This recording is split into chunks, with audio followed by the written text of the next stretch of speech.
Selamat malam kepada semua peserta diskusi yang hadir. Saya sangat senang bisa menjadi moderator untuk diskusi kita hari ini. Kita film The Boy in the Striped Pajamas. Film ini yang diadaptasi dari novel karya John Boyne menghadirkan kisah yang mengharukan tentang persahabatan yang tidak mungkin antara putra seorang komandan Nazi dan seorang tahanan kamp konsentrasi Yahudi. Di film ini kita akan menyaksikan bagaimana kepolosan seorang anak dapat membawa kita pada refleksi mendalam tentang perang, persahabatan, dan batasan-batasan yang ada dalam kehidupan. Sebelum kita memulai diskusi, izinkan saya memperkenalkan para narasumber dari kelompok 5 yang akan memberikan pandangan dan wawasan mereka. Telah hadir di sini Ibu Cindy Yulista Indri Rawati. Halo, Selamat malam, selamat Bu. malam. Selamat Ibu malam. Dewi Ratna Ningsih, selamat malam, Bu. Halo, selamat malam. Ibu Jessica Vida Amalia, selamat malam. Selamat malam semuanya. Ibu Syaharani Adinda Rahman, selamat malam, Halo, Bu selamat Rani. malam semuanya. Ibu Zeni Anggraini Abidin, selamat malam, Bu Zeni. Halo, selamat malam semuanya. Bapak Muhammad Owen Firdaus, selamat malam, Pak. Halo, selamat malam semuanya. Ibu Septi Hanayanti, selamat malam, Bu. Selamat malam Pak, selamat malam semua. Dan saya Diki Mardona selaku moderator pada diskusi kita kali ini. Langsung aja pada pertanyaan pertama.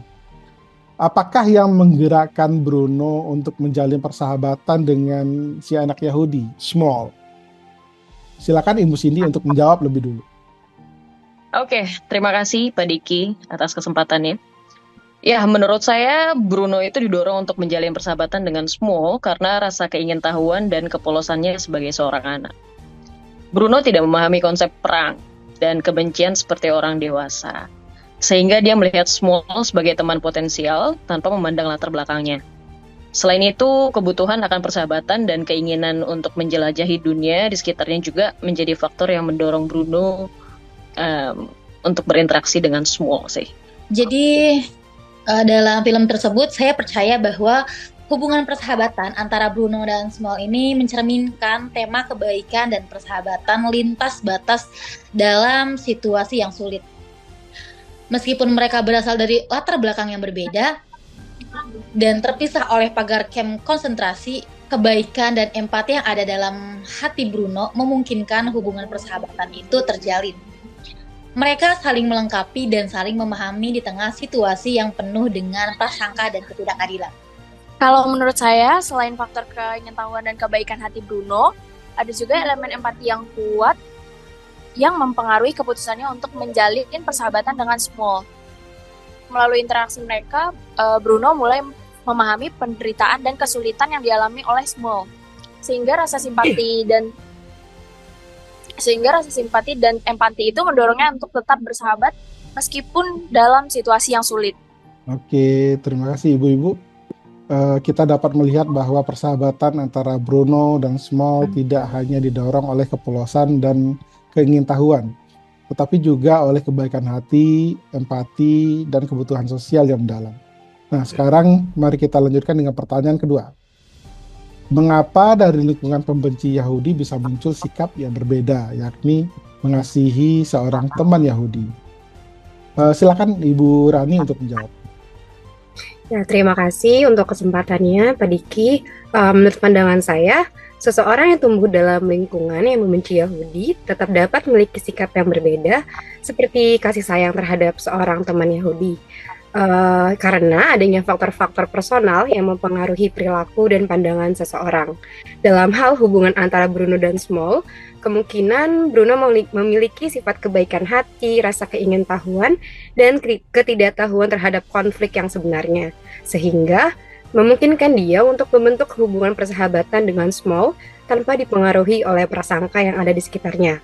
Ya, kalau untuk menurut saya berpendapat bahwa perubahan sikap dari kebencian menjadi kasih sayang terhadap individu tertentu, meskipun individu tersebut berasal dari kelompok yang dibenci.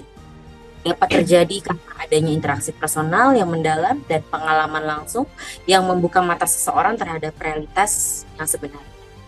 Dalam konteks hubungan Bruno dan Small, kemungkinan Bruno terbuka untuk melihat kebaikan dan persahabatan di luar batasan-batasan yang dibentuk oleh lingkungan. Kita dapat melihat bahwa kasih sayang dan persahabatan dapat tumbuh meskipun di tengah-tengah lingkungan yang penuh dengan prasangka dan kebencian. Terutama ketika ada faktor-faktor personal seperti kebaikan hati, empati, keingintahuan. Nah, oke. Sekarang kita lanjutkan lagi dengan pertanyaan ketiga. Jelaskan hubungan antara kisah film ini dengan ide tentang yang baik menimbang akhir film itu, di manakah yang baik dalam kisah itu? Ibu Hana boleh memberikan pandangannya?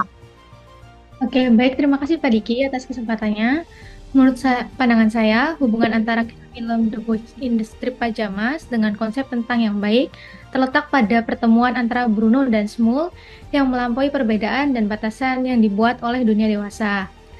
Dalam akhir film, keberadaan yang baik dapat dilihat dalam tindakan kecil dan murni dari kedua anak tersebut yang saling mengasihi dan bersahabat tanpa mempedulikan perbedaan latar belakang mereka.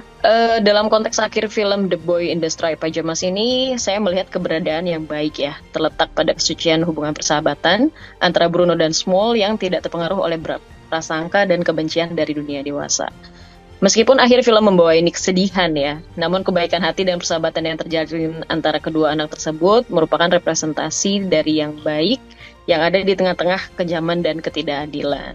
Jadi menurut pandangan saya dalam kisah film tersebut mencerminkan konsep tentang yang baik melalui hubungan antara Bruno dan Small yang terjadi di luar batasan sosial dan politik yang ada.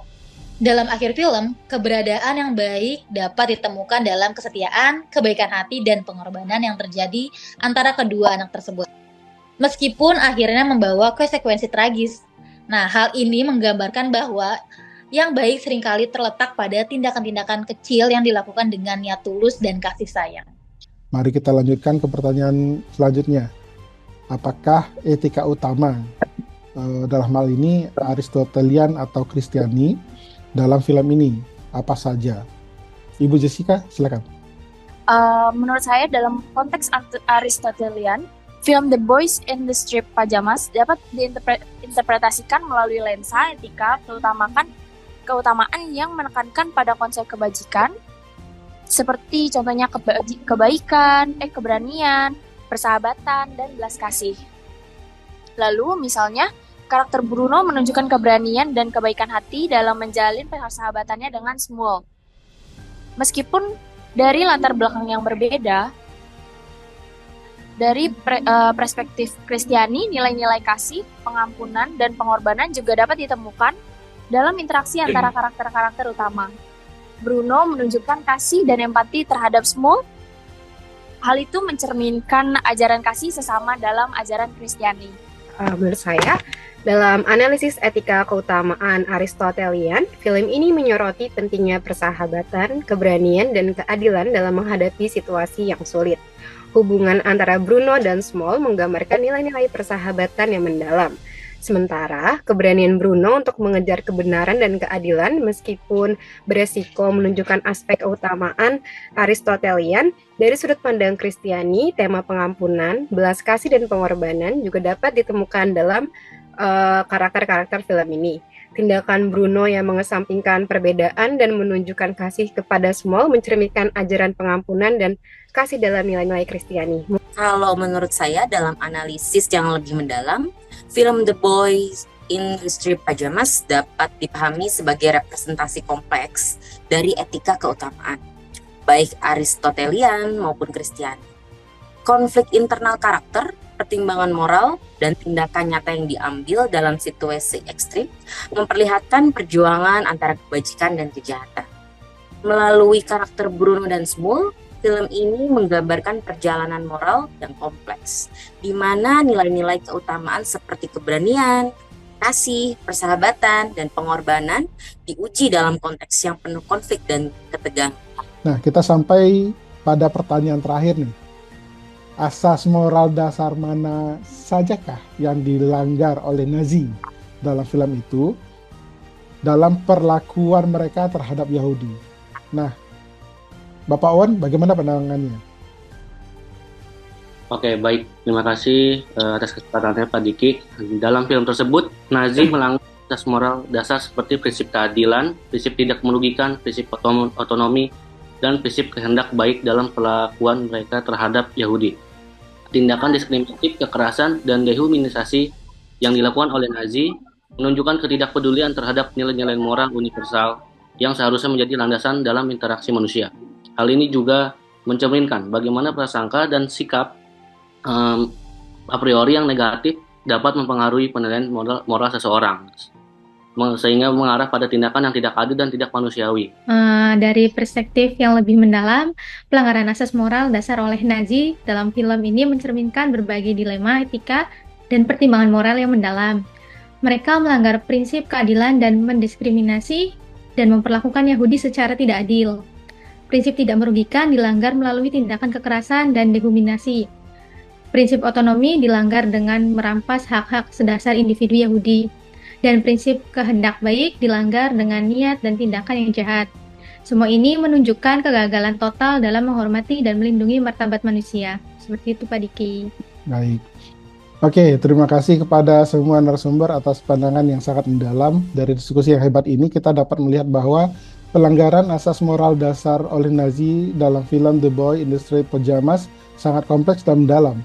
Tindakan diskriminatif, kekerasan, dehumanisasi, dan pelanggaran terhadap prinsip-prinsip keadilan tidak merugikan, otonomi, dan kehendak baik menunjukkan kegagalan total dalam menghormati martabat manusia.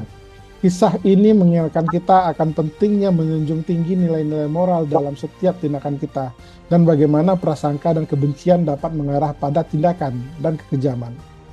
Terima kasih sekali lagi terima kasih kepada narasumber dan peserta yang hadir pada diskusi kali ini atas kontribusinya yang sangat berharga. Mari kita terus berusaha untuk menciptakan dunia yang lebih adil dan manusiawi dengan menjunjung tinggi nilai-nilai tersebut. Selamat malam dan sampai jumpa dalam diskusi kita berikutnya.